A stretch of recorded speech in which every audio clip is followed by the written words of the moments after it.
When I bet, I like getting something back, win or lose.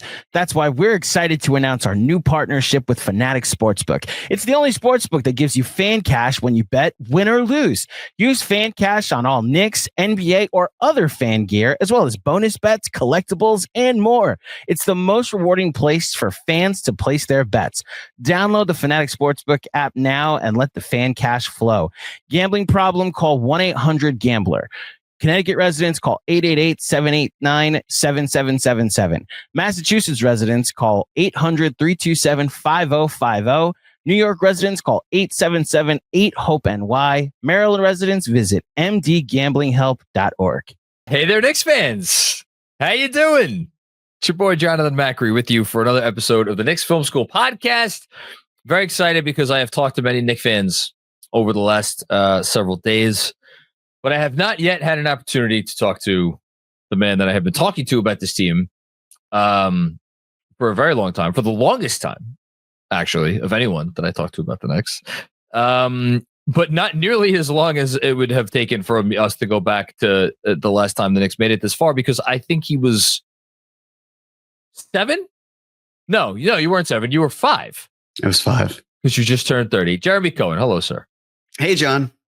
Yeah, I was 5 years old the last time the Knicks made Eastern Conference. What were you doing around that time in your life? What was life like for Jeremy Cohen in the year 2000?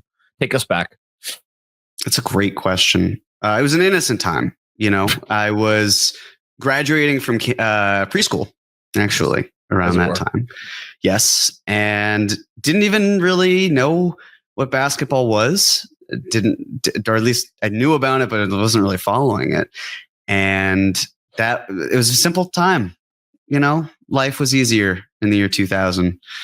And now, 25 years later, Knicks have done it again. They've made the Eastern Conference Finals once again. It just took them 2.5 decades.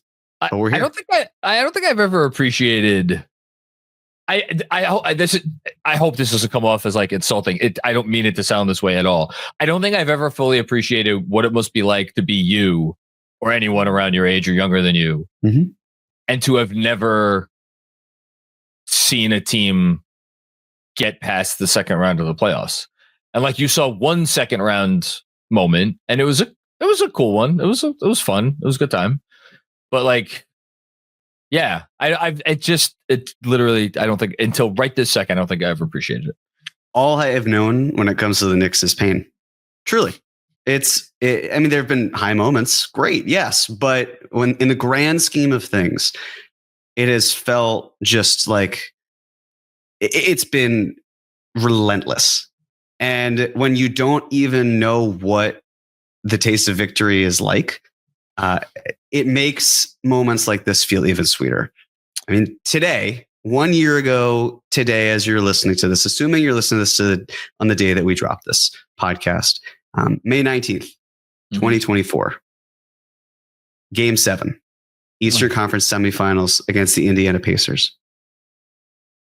Half the roster was in a manger, or not a manger, in a gurney, excuse me. No, definitely not a manger. You just confused manger and gurney. It's been a long week. It's been a long week. A lot of celebrating. No, it's absolutely fine. I love it. I was in a manger when the Knicks were actually I was not even in utero when the Knicks won or went to the finals, if that makes you feel better. When they went to the you were in 1989. You were a person, and in 94 you were. Sorry, I was thinking of 94, but yes, you're right. I was 4 years old in 99, and that everyone was hurt, and it just felt like the wheels completely fell off. And now here we are a year later, and the vibes completely different. Different team, same franchise, and now playing for the opportunity to represent the East against largely the same team and very much the same franchise in the Indiana Pacers. But before we move on, this series, this was the most proud I've been of the Knicks as a fan. And I understand a couple of those games were without Jason Tatum on the other side. But I thought the tenacity, winning the ugliest basketball that they could have, putting themselves in holes that then they dug themselves out of. It was not beautiful, but it was a thing of beauty. And you know me, I'm not a fan of Boston sports. I really enjoy that. I feel like I've heard that somewhere. Yeah. When Boston doesn't perform well, I get a lot of joy out of it. So the idea of the Knicks, my favorite team, being the one to take out a team from Boston, that felt pretty damn good. I really enjoyed that. I thought that was a great experience for me. So a couple things. We're going to do our 3 questions each in a second. Before we get there, and before I respond to you, I almost forgot. I want to give a quick shout out to Josh, who I met while running today, earlier today on Sunday. Super nice guy, and I just want to say that I hope he gets to stay awake for a finals game this time around. I'll just leave it at that. Get that out of the way. Okay. The Boston thing. I had this. It was weird because I picked the Celtics to win the series. Mm-hmm. You picked the Celtics to win the series. I did. I don't think either of us were particularly conflicted about picking the Celtics to win the series because we both, relatively speaking, do a good job of like getting our fandom out of the way and like locking into like, okay, what should happen given the players involved here, given the coaching situation, given all of the different factors, what should happen? And we both looked at it. We said that. Okay.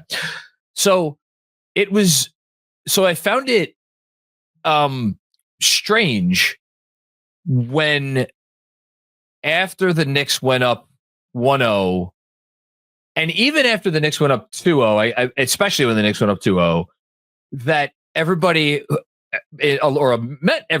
many people are saying, many people said at that point, like, oh, and I mean, I think Bontemps probably is the one that got the most traction, where he's like, the Knicks aren't going to win another game in the series. And like other people said different versions of that, which is like, look, the Celtics are still going to win. They had these 2 hellaciously bad games, game 2 in particular.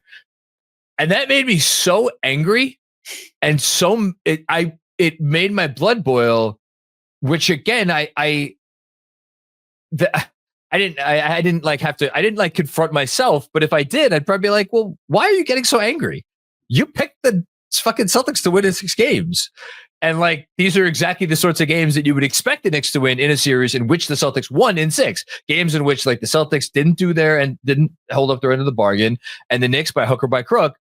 But it still made me so mad. And I don't know what to do with that, Jeremy, but that's just the thought that I had. Do you have any thoughts on that other than that, Macri, you need to be in therapy, which is a perfectly fine response? Well, first of all, I meant to say this on the last podcast. I thought that your recap for the newsletter of game 2 was some of the finest writing that I've seen from you. Like, thank you. There's a lot coming from you. It took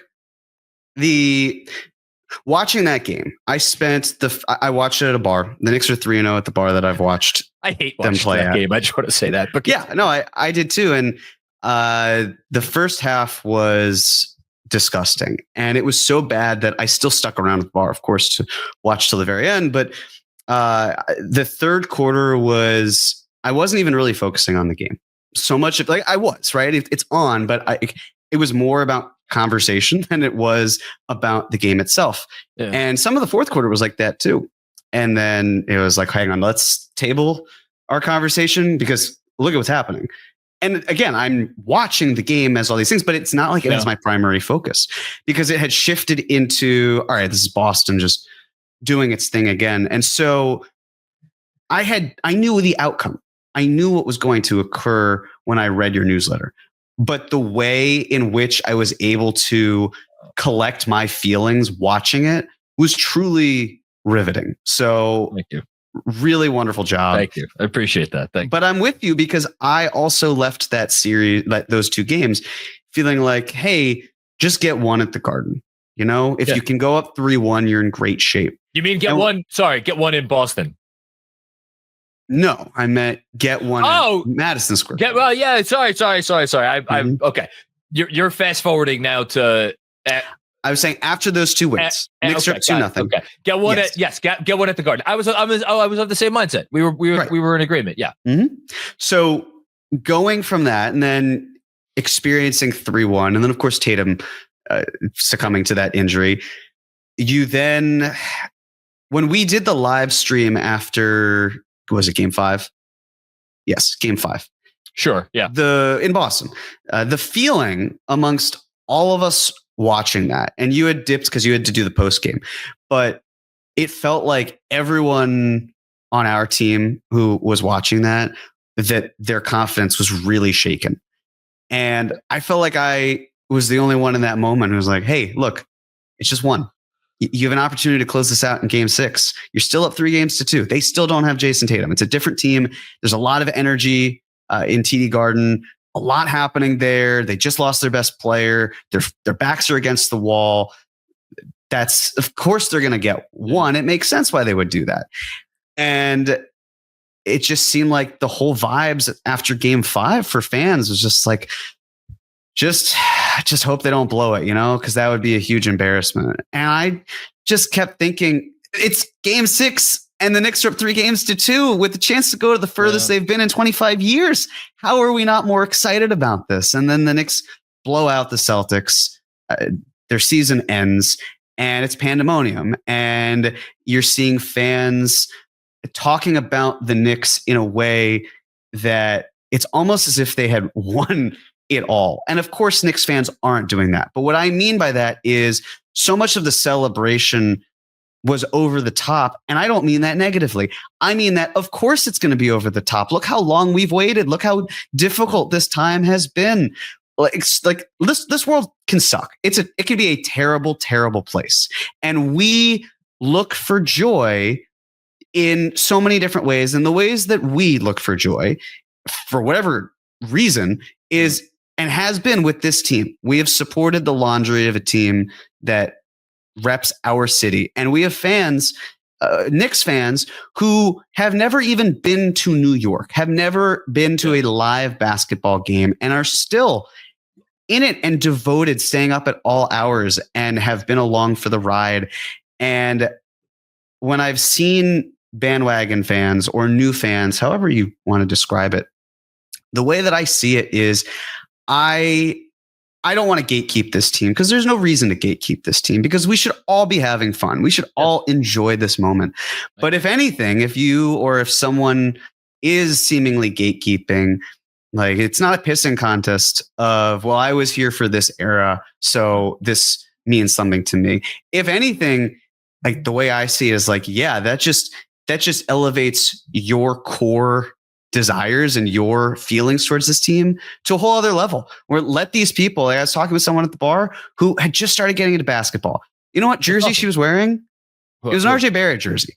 Like, he's not even on the franchise anymore, but still, it's like, there was a curiosity. The city is a buzz. It's a great place to be. I can't tell you how many people I've walked by wearing Knicks gear. And I know, it's cool. It's an amazing feeling to be in this city right now with a team that's been this great. And it's only the Eastern Conference Finals. And yet saying it's only the Eastern Conference Finals is ridiculous, because it's been 25 years.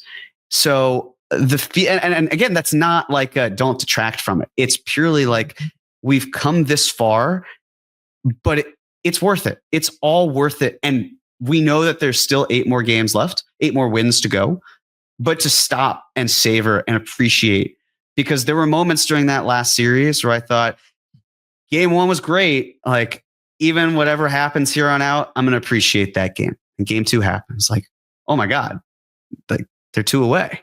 Yeah. Game 3, disgusting. All right, here comes the Boston Avalanche. And then Game 4, they win. And it's 1 away. And Tatum's out. And then Game 5, disgusting, but still a chance. And then release, ecstasy, all of it. What a ride. I'm really, really, really happy you addressed the sentiment that the celebration has been over the top, that Knicks fans feeling this happy is, unwarranted or whatever. Like, I frankly could give a fuck less what folks are saying about that. All that matters is, like, that we get to have this experience. And like, If you're someone out there who's a Knicks fan, you're like, I'm not celebrating because I'm going to save my celebration for when I feel like it's more deserved. That's fine. Like, I respect that opinion. I'm obviously of a different mindset for all the reasons that you just said. But like no other, unless you're a Knicks fan, and even if you are a Knicks fan, you don't get to tell anyone else how they should feel about anything in life or in sports. Trying to think anything else on and the other thing I'll add to what you just said, I think it matters that the Knicks played their two best games of the season in two of the last three games versus Boston. Game 4 and Game 6 were, to me, like, you want to throw a couple of regular season games in there, maybe that's fine, whatever. But like two of the top 4. Two of the top 5 maybe, but like they are saving their best for last. They seem to be coming together at the right time, and that's a really encouraging thing going into this next series, which we will get into now. And I'll be honest with you, Jeremy, until Andrew texted us this morning and he's like, "Get your 3 questions in." I was like, "Wow, I haven't thought about the series yet," and that's been purposeful. I purposefully have not wanted to start thinking about the Pacers yet. So this exercise was kind of, for me, a way to dip my toe in the waters of like, all right, what is the season actually going, or what is the series actually going to come down to? At the end of the day, I think, this is maybe going to be more of a shot making series than the last one, and more than a lot of series we've seen in these very intense, very physical, very defense forward playoffs. But I'm not sure about that. So with that, do you want to ask your first question first, or do you want me to ask my first question first? How about you go first? Okay. I've been first. I did mine. My number 3 question is it goes up. So like my number 1 question is like my most important question. So I'm starting with my question number 3. I don't know if you ordered yours in the same fashion. I'll just say, for anyone on the production side, the order that I have of 1, 2, 3, I ranked it of how I'm going to present them, which would be 3, 2, 1 in importance. So I'll do that as I'm putting up these questions. All right. So let's see if I can do this. My question, I did it. My first question, aka my third most important question, this makes sense, is, can the Knicks punish Tyrese Haliburton on defense? I don't think this is something that we need to go too deep into, but I want to say a couple things. Number 1, last series, or the last time these two teams played in the series, after Game 2, so after OG Anunoby went out, here was what the Knicks had left. Jalen Brunson, very, very good basketball player, obviously. Dante DiVincenzo, also a very good basketball player, but not quite the shot creator that some other folks can be. Josh Hart, Precious Achiuwa, Isaiah Hartenstein, and then off the bench, Deuce McBride, Alec Burks. We all love Alec Burks. And then Jericho Sims. Shout out to Jericho Sims. I had forgotten Jericho Sims got 4 minutes of playing time in Game 3, but he did indeed. And that was that. That was who the Knicks had. And there were some other players that got some other time because Game 4 was a blowout, but that was basically their rotation, and that was it. Which is to say, and you could even extend this to like when the Knicks had OG Anunoby. I don't know that last year they had the personnel to go at Haliburton in the way that I'm kind of suggesting here. So I think it's an interesting question for that reason. And I also think it's an interesting question because the Knicks thus far this year have not matchup hunted with anyone other than really Jalen Brunson. It's like, we're going to try to get inopportune or weaker defenders matched up on Brunson, then we'll go at that player. That's really it. Like McCall, he attacks the drop, but like that's not really what I'm going at here. So I'm just curious because I would imagine the Pacers are going to do almost everything in their power to make sure that Tyrese Halliburton does not end up on Jalen Brunson in a possession, and they will contort themselves every which way to make sure that that does not happen. So if they do that, and if they can do that successfully, will there be some kind of a pivot from the Knicks at any point? Not like a full-on, like we're changing our offense, but just like a selective attacking, so to speak, of that weak defender, because Boston didn't have any weak defenders, and the Celtics and the Pacers do. So yeah, that's my question. That's my first question. So do you think that Tyrese Halliburton matches up initially with Josh Hart?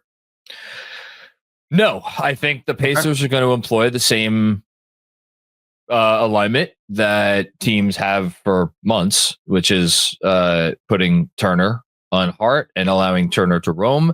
And I would guess that Nesmith gets Turner will go on Hart, and then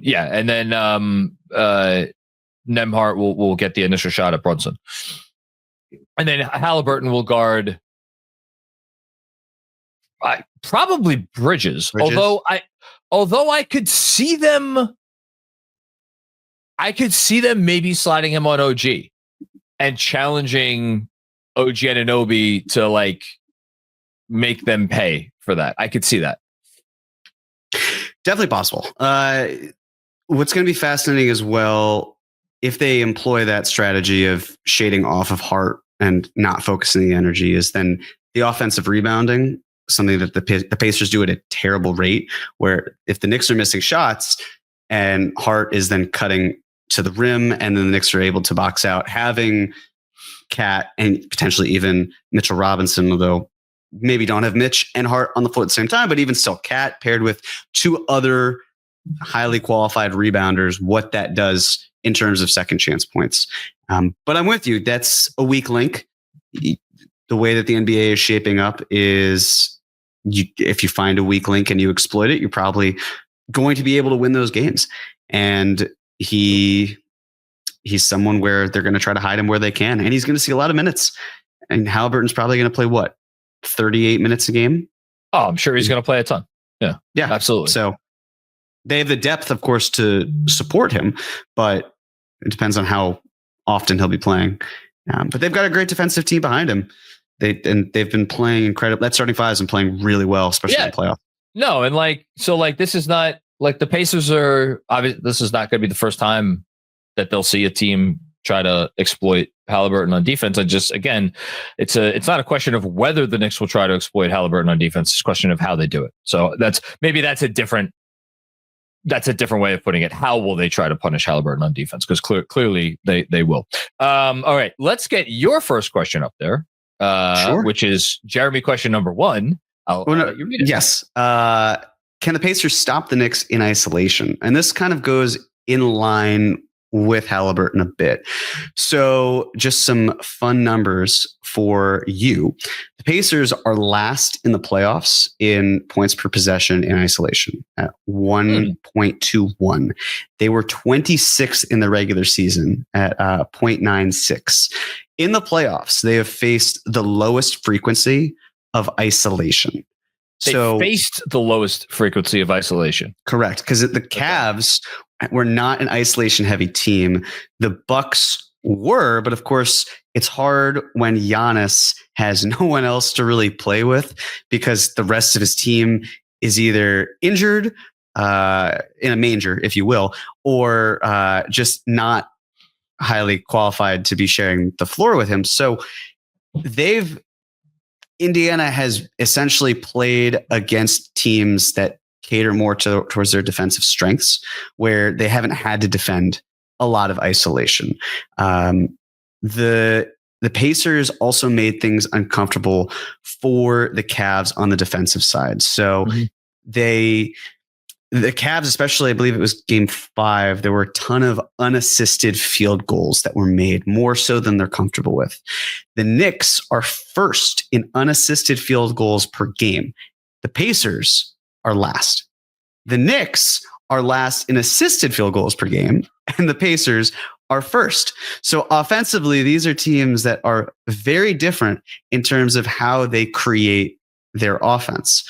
So I would imagine if you look at someone like Brunson to be able to do more in isolation. Of course, the Knicks are going to slow it down.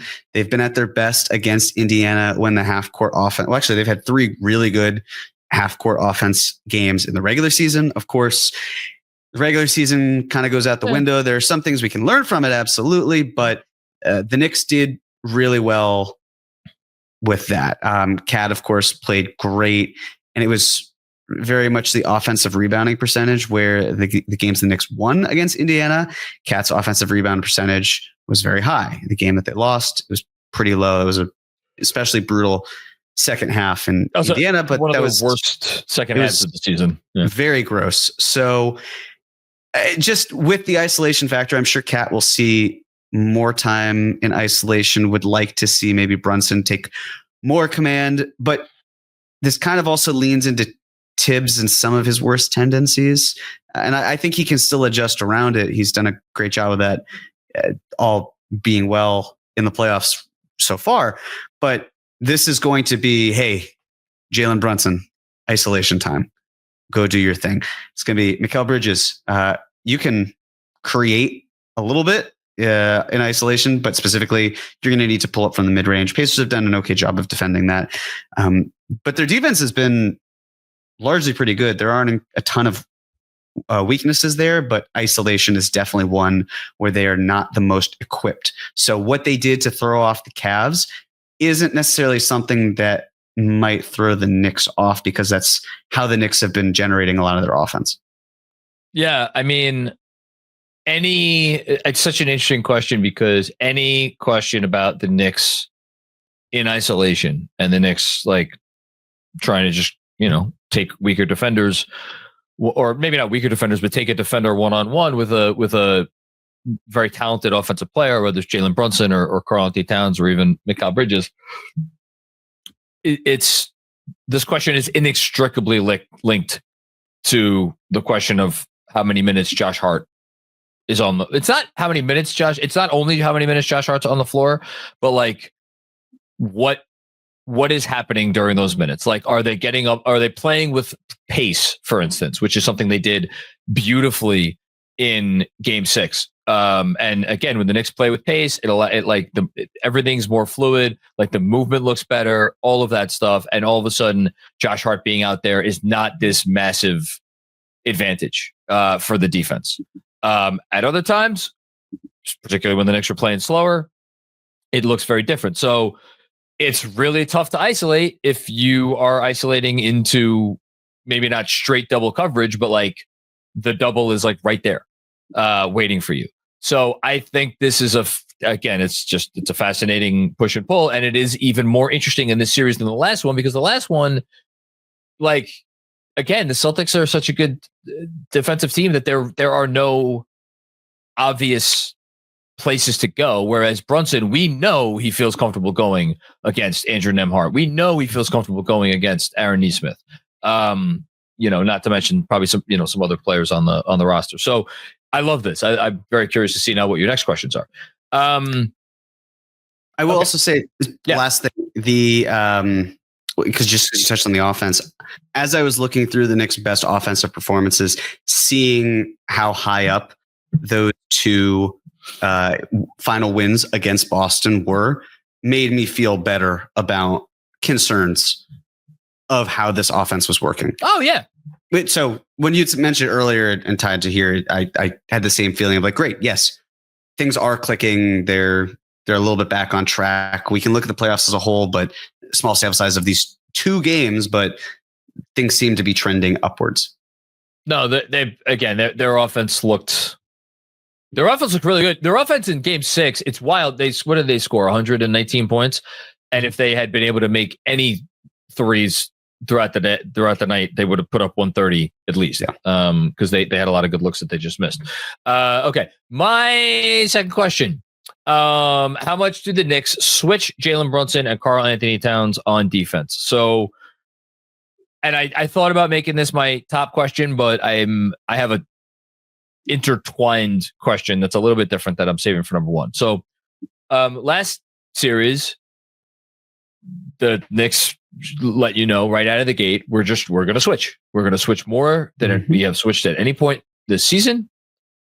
And it's not even close how much we are going to switch. And I think they did that with an acknowledgement that like we are comfortable with Karl-Anthony Towns on Jason Tatum. That was the primary part of that wager. And I think by and large, they were proven correct to make that bet. And I think that the last part of the bet, which again did unfortunately because of Tatum's injury, we didn't see it fully play out, but like they eventually even started getting comfortable with the idea of Brunson switching on to Tatum. They were pretty comfortable with Brunson switching on to Brown over the course of the series. Once Tatum went out, they adjusted back in the other direction in game 6 to make that less of a switch and more challenging Brown to make plays against drop coverage. And that bet obviously paid off. So with this series, I wonder how comfortable they're going to be with Cat on an island against Tyrese Halliburton in particular. And then perhaps even more fascinating, the notion of Jalen Brunson switched onto Miles Turner. If you again, they're, needless to say, going to try to make sure that it is not Jalen Brunson and Karl-Anthony Towns with 12 seconds left on the clock matched up against Miles Turner and Tyrese Halliburton. But the Pacers are so creative with their offense and they're so good and they move so much and they pass the ball so much. Those circumstances will occur. So, and because they pass the ball a ton, and they're just a much better passing team than the Celtics. So what did they do in those scenarios? Because like there were a couple instances where Brunson did end up on like Porzingis. And I think the Knicks were like, okay, fine. Like we're comfortable with that. Now, Porzingis was compromised. That may have had something to do with it. I don't know that they'll be as comfortable with Brunson on Miles Turner. So that's a big part of it. And just like, and then the other side of this coin is like, all right, well, if you are compromising your defense to not switch everything, and again, like you say, switch everything, it sounds so easy. Like there are ways to punish it, a switch everything defense, as we saw against Boston. Like, okay, well, what does that look like? Like, what are the compromises the Knicks are making, and how are they handling that? And the last thing I'll say on this is, if it was very clear in round 1 that part of the equation was like, if Cade wants to pull up from 3, we're going to let Cade pull up from 3, and he was whatever he was, 4 for 26 on pull-ups in that series. Tyrese Halliburton's a good pull-up 3-point shooter. He's 15 of 50 in the playoffs so far, 30%. That's not great. I wonder how much they will be willing to live with that and how much that factors into the sorts of defenses they throw at the Pacers. So that's I went on for too long, but that's my number 2 question. No, it's a great question, especially because the Pacers have an excellent half-court offense, and so much of the offense they generate is in transition. So you have to stop them if their bread and butter is going to be in transition. You have to find stops, and dissecting them defensively in the half court. I agree. The amount of switching and how that impacts what the Knicks can do and then what the Pacers can do will be very pertinent. It should go without saying the Knicks need to be exceptional. They need to have their best play their best transition defense of the year in this series. That's not a question. It's like, because it's very obvious. If the Knicks don't defend in transition, the Knicks are not going to win the series. It makes me wonder how frequently they will share the floor together, because it could simply be that Cat and Jalen. Yes, I mean, granted, it's going to be a lot. It'd be silly for them not to, but it's the thought of, okay, if you're talking about switching and you saw what Mitchell Robinson has been able to do, and you pair him not with Cat, you take Cat off the floor and instead basically mimic the Pacers from a defensive scheme standpoint. The difference, of course, being that Miles Turner can shoot the ball and Mitchell Robinson cannot. But being able to go with a more airtight defensive side. I mean, Deuce had trouble at times with Halliburton last year. He was a bit too small, and Halliburton let him know. But how often are you finding windows where you are splitting up Brunson and Cat and you're getting Deuce to run point? Because this to me doesn't. Cameron Payne's been getting squeezed a bit more and more as time has gone on. I feel like this is probably less of a Cameron Payne series, but you never know. I mean, then you're running 7 guys, which you can do. Those are the 7 that primarily got you through that series against Boston, but Pacers have 9, 10 players that can wear you out as long as they get you. I almost had a depth question as one of my questions, like basically can the Knicks win this series playing only 7 guys? And I was talking to someone yesterday. I was like, over under on 5 campaign first half minutes in game 1. And I think my guess is that he's going to give Payne a shot here, but yes. we'll see. He absolutely has to, just to start. I don't, as it goes on to start. Yeah. Yeah. Quick break to tell you about our friends from CORNBREAD. Yes. If life has been getting you a little crazy lately, like, I don't know, maybe your favorite basketball team is having a more successful playoff run than they have in a quarter century, you know what helps me unwind? It is CORNBREAD Hemp's CBD gummies. I love CORNBREAD Hemp CBD gummies because it's a natural way to help me not only relieve aches and discomfort, but help me with a lot of other things like stress, discomfort, a little extra relaxation, and sleeplessness. My days are jam-packed here at Knicks Film School. My mind is constantly on overdrive, thinking about this team, thinking about all the ways to cover this team. And so when it comes down to the end of my day and I need to get a good night's rest, CORNBREAD Hemp CBD gummies have absolutely become a part of my wellness routine. They use only the best part of the hemp plant, the flower, which is the purest and most potent CBD. And everything is third-party lab tested and USDA organic, so you know it's safe and you know it's pure. So right now, Knicks Film School listeners can save 30% on their first order.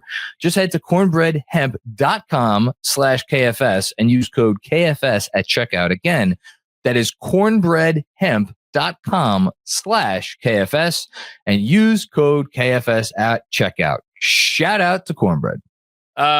Your second question, which I just had, and now I'm going to put. Okay, here we go.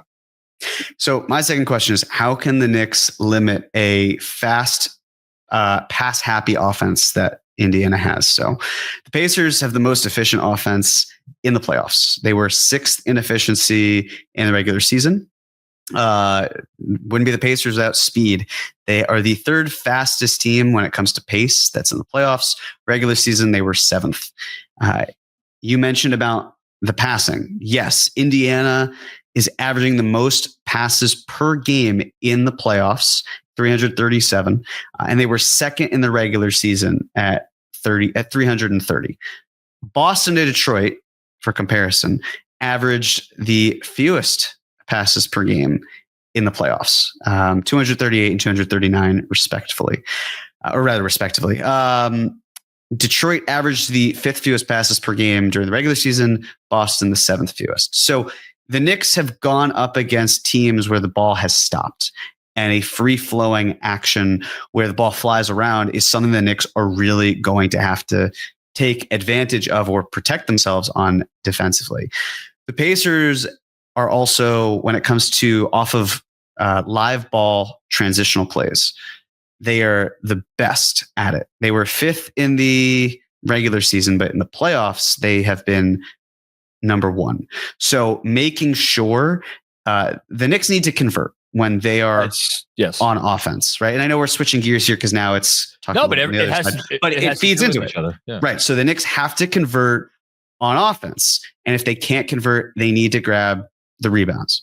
Because even though Indiana is a egregious offensive rebounding team, they're a pretty middling defensive one, but they're not nearly as bad defensively as they are on offense. And if they can't grab those boards, they've got to get back in transition. Otherwise, Halliburton is probably going to dice them up, or they slow it down, they get into their action. And then we go to your second question, which had everything to do with, okay, you got Jalen Brunson and Karl-Anthony Towns together. How are you defending in the half court? Are you switching? Are you not? And on that offensive side, we talked a little bit about the isolation. The Knicks being as good as they were on offense in isolation, they also faced it at the lowest frequency. So perhaps defensively, knowing that the Knicks have not faced a ton of isolation in the regular season, my hope is that that has actually prepared them, because with little isolation happening on the Indiana side, the Knicks haven't been focusing a ton on it as the season has gone on. So perhaps they're more comfortable limiting Indiana, where yes, they were able to stop isolation well, even though they didn't do it a whole lot in the regular season, being in Boston and with Detroit. But maybe with Indiana, even though the ball's flying around a lot, perhaps that plays into New York's favor, considering they shied away from that in the regular season. So I have a couple thoughts on this. Number one, like just in general, a general point on the Knicks defending the Pacers. Like we saw Boston, a big reason why the Knicks were able to win games 1 and 2 against the Celtics is because the Celtics like just missed a bunch of jump shots, and like the Knicks definitely to some extent like got, not goaded them into that, but like that was good. The Knicks made a bet basically in how they were defending them, and the bet paid off. The Pacers they're not going to miss like the Celtics did. Like this team is playing, they're the most efficient team in the playoffs. If you look at effective field goal percentage, and it's not particularly close. Like they're number one comfortably. If you look at their series against Cleveland, here's what they shot from three for what they shot from. They basically had 4 exceptional shooting games and 1 terrible shooting game. Unsurprisingly, the 1 terrible shooting game they lost when they shot 30% from deep and 44% overall. Here are the other games. Game 1, 53% overall, 53% from deep. Game 2, 52% overall, 39% from deep. Game 4, 53% overall, 43% from deep. Game 5, 50% overall, 43% from deep. They just light you up. Like these guys are the Nemharts and the Neesmiths and the freaking Obi Toppins of the world. Like all these guys, they just make shots. You cannot, like, whatever your defense is going to do in the half court or in transition, you just can't give them open looks. Otherwise it's going to be death. The question that I thought of as you were talking about the offensive rebounding part of the series, I wonder if one of our questions shouldn't be, how much should the Knicks divert from their game plan of trying to go for offensive rebounds? And I don't even know if I want to say like that's part of the Knicks game plan, but like, because if you're going for offensive rebounds, you're probably not, it's harder to get back in transition, and defend in transition. So that's going to be, I don't know, just going to be something interesting to watch. I'll be curious. Yeah. All right. Okay. My last question, which is my question number 1, because I'm going in reverse order because I'm special. What is the Mitch Cat minutes dynamic, aka how much does this need to be a Cat series? Okay.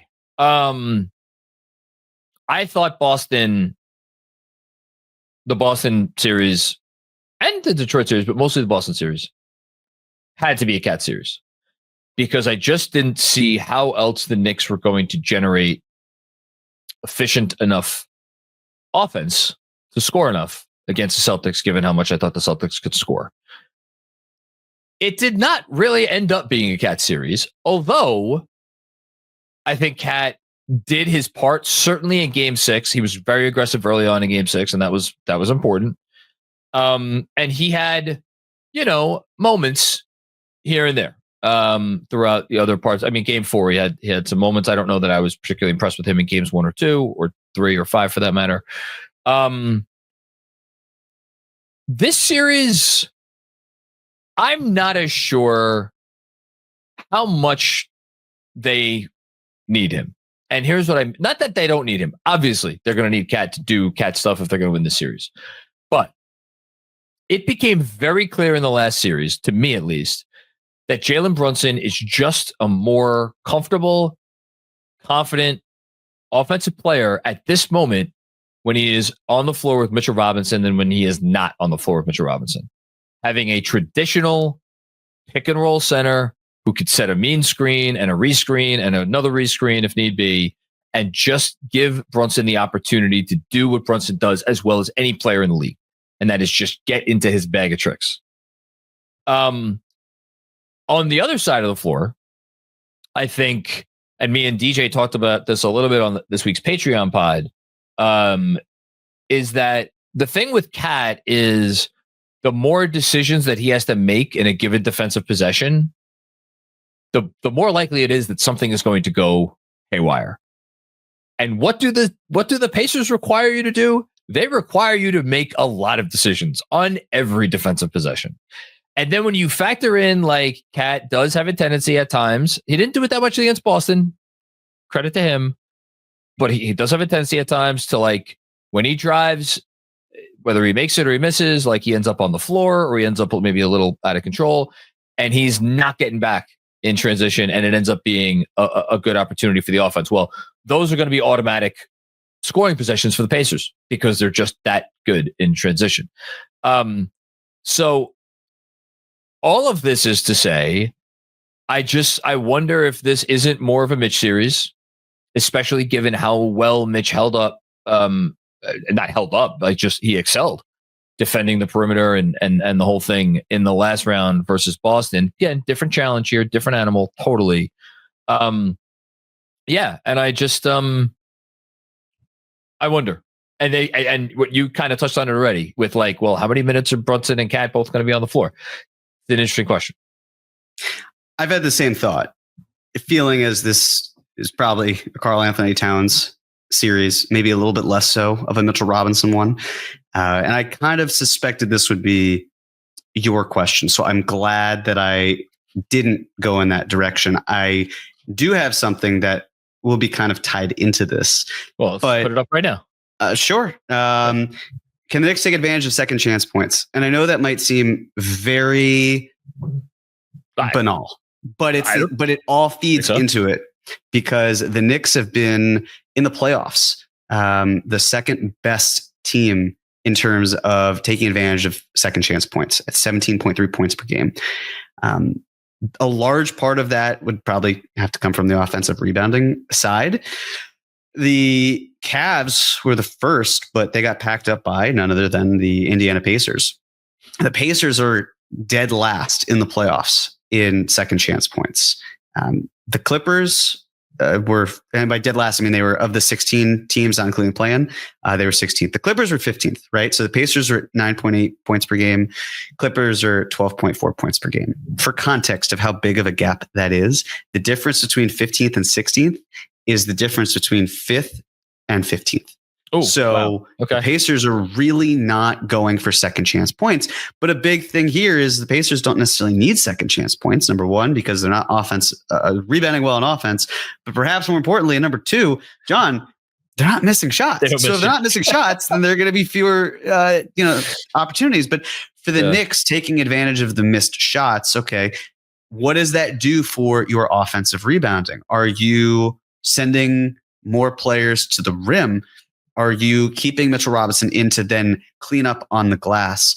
Or are you not? Are you taking Mitchell Robinson out and then you've got Cat doing a far greater amount of the offensive rebounding, trying to get him going in that way? That's where the Josh Hart, where we talked about if Turner's kind of floating, okay, what does that free up Josh Hart to then go after the boards with the second chance points? So a lot of it we're basically saying is the rebounding, and not all of it, but it's a big portion of it. So much of the rebounding is going to stem from your personnel on the floor.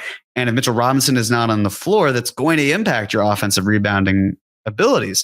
So I'm right there with you in terms of what their pairing looks like and how often we do see Mitchell Robinson, because it just seems like with the space, yes, he can switch, but a lot of it's taking the pressure off of players going to the rim.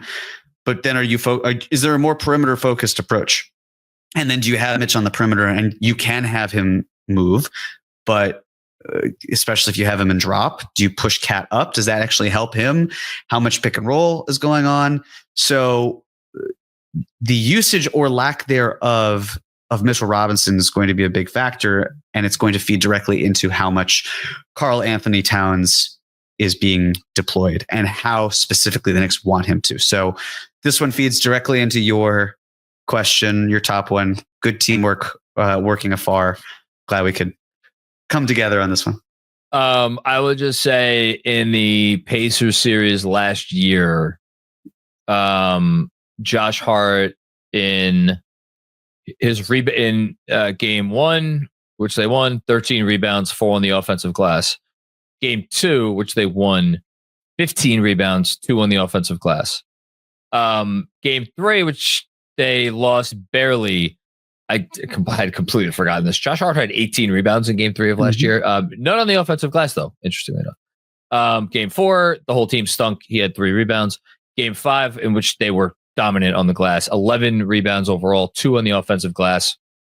And then they started to peter out from there. 8 rebounds, 4 offensive, 8 rebounds, 3 offensive the last 2 games. 2 lineup notes. Off your point about how much are the Knicks going for second chance points here? And I'll get this off the screen. You would not think that a lineup in the day of our Lord, 2025, with 2 non-shooters in the NBA would be tenable offensively. And yet, against the Boston Celtics, who are a pretty good defense, in the 72 minutes that Josh Hart shared the floor with Mitchell Robinson, the Knicks had a 120.6 offensive rating. They outscored the Celtics by 24.8 points per 100 possessions because the defense was also gangbusters. And then second thing, you asked, I think before you wondered openly about the Twin Towers pairing of Cat and Mitchell Robinson. And you were like, oh, well, Josh Hart's probably not going to be on the floor for those minutes. That's a correct assumption because thus far in the playoffs, so through 12 possible games, the Towns, Hart, Robinson trio has appeared in 10 games for a little bit less than 2 minutes per game. They played 19 total minutes. So 19 total minutes, obviously, whatever data you get from 19 total minutes is probably not worth the paper it's printed on. That said, I do feel compelled to note that they have a 56 net rating. And in that time, it's by far their best of any minute or any lineup that has played at least that many minutes. But again, it's 19 minutes. It doesn't matter. They have a 51 defensive rating, which is probably not sustainable. But it does not seem.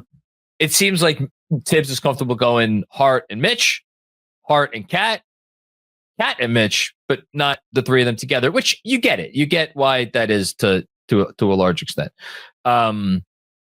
But and he mentioned way back, like March, April, sometime in the regular season, there's something specifically that I bookmarked where I was talking about the pairing of Cat and Mitch and OG as well.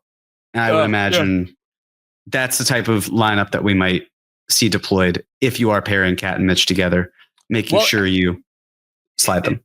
Interestingly enough, that trio, Towns, Mitch, and Anunoby, hasn't played that many more minutes. 28 minutes. Again, toss out the numbers. It's a negative 17 net rating, but again, 28 minutes. You want to take a guess as to between when Robinson and Towns are on the floor together for the playoffs, who has been the guy that has played with those two specifically the most often? I mean, I would imagine it's Deuce. It is. Yeah, I think you're right about that. Yes, it is Deuce. Yeah. So Deuce, that's been 72 minutes, and they've been good. So 72 minutes, a more respectable sample size. 11.9 net, mostly because of the defense. Defense has been spectacular. 92.1 defensive rating, 104 offensive rating, which is obviously not that great. But so yeah, look, I'm utterly fascinated by this series. I feel like I knew more about what we were going to get against Boston. I felt like I was like, all right, I know what this series is. I don't know that I know exactly what we're going to get in this series. Is this going to be a super high scoring series? I would assume so, or higher than not. I don't know. Maybe it'll be more of a defensive struggle than we realize. I would guess the Knicks would like this to be a lower scoring series if they had their druthers, but I don't know in terms of personnel and in terms of who's going to have to come up biggest. The only thing that I'm pretty sure about is that Jalen Brunson is probably going to need to be really, really good and score a lot of points for the Knicks to win this, but that's about it. I think that's a fair assumption. Yeah. Going out on a limb there. Okay. Yeah. Any last thoughts from you, Jeremy, before we get out of here? I will give my prediction as. Oh yeah, predictions. Let's predict. Yeah. So I feel like the Pacers team, with all the hoopla of excitement with the Knicks, might be getting underrated. I also feel like it would be inappropriate of Knicks fans, where we're talking out of both corners of our mouths, if we're saying, well, look at what they did last year with the skeleton crew and pushed Indiana to 7 games, but then look at this year and Boston won all 4 games and the Knicks won the series. So it's just, I feel good about the Knicks' chances, but this is also a different Pacers team. The Knicks played the Pacers twice in the first 20, 25 games. Hallie was atrocious in the first game and phenomenal in the second game. I originally thought going into this Knicks in 6, I'm going to go Knicks in 7. The Pacers, this team's really good. They shoot incredibly well. They're smart. They're well coached. I believe that the Knicks can pull this out, assuming they stay healthy. The Pacers have, of course, benefited from a path that might be easier. And I say might be easier because the Knicks didn't face Jason Tatum for 2 games in about 3 minutes and 5 games and change of Isaiah Stewart. But the Pacers, of course, didn't play against Damian Lillard, who in the games he did play was terrible. And they also dealt with a banged up Garland, and Mitchell and Mobley missed a game, and Hunter missed a game. So, and also the Cavs were gassed. They just weren't used to the level of conditioning that the Knicks have been used to. Do you know how I know that, Jeremy? How do you know that, John? Because they told us they were gassed. Exactly. That was the coaching equivalent of Jared Allen's "the lights were too bright." It was just embarrassing to hear. Honestly, when I heard that, with all due respect to the people that were living and dying for Kenny Atkinson to be the head coach, I was like, "That's your man. That is embarrassing as hell." I would never want to have those words uttered. So I am going to go with Knicks in 7. I feel pretty good, but Indiana should not be reckoned with lightly. They're good. They're a really good team. I'll say right now, again, talking out of 2 sides of your mouth. I am picking Knicks in 7. No Knick fan should be surprised if we're sitting here in 2 weeks talking about the Pacers going to the finals. This team, I don't know what else a team would have to do to convince anyone that they're for real. And I would even go back. I know they got swept by Boston last year. But the game one, game 1, if Jaylen Brown doesn't hit the biggest shot of Jaylen Brown's career, one of the biggest shots in Celtics history, they lose that game. Yep. And I'm fairly certain the Pacers had a lead in the last couple of minutes of game 2 as well, if I recall correctly. Also won. I think game might have been game 3 also. I think they were on the brink. They were very in all those games. So the notion that the Pacers are pretty much the same team. The Knicks are much healthier. The Knicks are much healthier, but the Knicks were much more of a now. I was going to say the Knicks were much more of a known quantity last year in terms of what they were going to go out and give you pretty much every night. I was going to say that that's not the case this year, but then again, what did I say at the top of at the beginning of the show? That maybe their two best games of the season have come in the last three outings. And the game in between, the game 5, you heard players admit they did not have the right mindset. Jalen Brunson said something to the effect of like, all day of game 5, it wasn't us. I could tell it wasn't us. I would hope with this opportunity on the line that they will not have any more of those days where every day that there is a game day, they wake up and it is, okay, let's lock in. So look, I think they're the more talented team, and that doesn't always mean anything, but I think they will be able to make their talent cohesive enough to win this series and make their first NBA Finals since 1999. And the very last thing I'll say, probably not a coincidence, that of the final 4 teams, Knicks, Pacers, Wolves, and Thunder, the 4 healthiest teams in the NBA playoffs. Denver, a little banged up. Warriors, obviously, banged up. Celtics, banged up. Cavs, banged up. And if you want to go to the first round, as you said, the Bucks, banged up. We could go through, I'm sure, some other teams that I'm forgetting at the moment. It is, not a coincidence at all. And it's nice that we're going to get a series between 2 healthy teams. Hopefully they both stay healthy. All right. Yeah. That's last thing. You'd mentioned the Pacers Celtics. I just want to revisit that. Game 1 of that series. Yes, Jaylen Brown made a huge shot. Celtics wound up winning in overtime. Game 2, Celtics obliterated the Pacers. Game 3 was 114 to 111. The Celtics came back. They outscored the Pacers 33-21 in the fourth quarter. And then even though they were down 3 games to none, game 4 ended 105-102, right, where the Pacers were winning going into the fourth quarter, and the Celtics outscored them 25-19. So this is a team where the sum of its parts is really fantastic, and it's led by an incredibly talented player in Tyrese Halliburton. So they're really good, and they've just another year of cohesion and continuity. So the other thing to mention, little housekeeping of note, is in honor of the Eastern Conference Finals. What we're going to be doing here at Knicks Film School is for the Eastern Conference Finals, we're going to be running a promotion for our store. So if you buy anything that is $50 or more in honor of 25 years difference, we're giving 25% off of the order. So you just need to hit $50 on the store with the promo code of ECF. It'll be active through the Eastern Conference Finals. That's the housekeeping on our end. I'll let you take it away, John. No, I have nothing else. Thank you for remembering both of those things, which I, of course, forgot because my brain is spaghetti. It's been a week. It's been a few weeks. It's been a few months. It's been a few years. It's been 25 years, John. 25 years. Still processing, honestly. Yeah. I can't believe... It's not as much that I can't believe they're here. I can't believe the opportunity they have in front of them. And that's not... I do not mean that as disrespect to the Pacers, but like... LeBron James is not coming out of the other locker room, you know?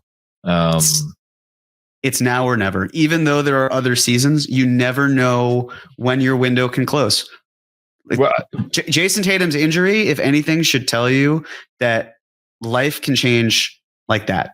Yeah. And if this is your chance to win a championship, even if you feel like you might have better chances, ignore those. This is it. This is your window right now.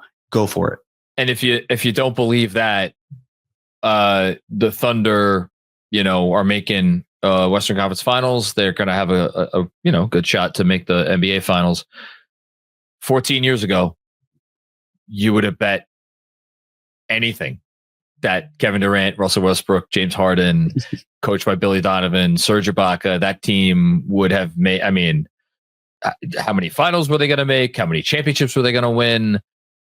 And they haven't made it back since, So, and again, that's with 3 future MVPs on their roster, or 1 current, I think, MVP at the time, and then 2 future MVPs. Like, you just never know. You got to take these opportunities and cherish them. Okay. Thank you everybody for watching another episode of the Knicks Film School Podcast. We'll be back with, I don't even need to tell you, we have so much stuff going on. Just stay tuned to the channel, the YouTube, and we will be back with more fun and games before you know it. Peace out.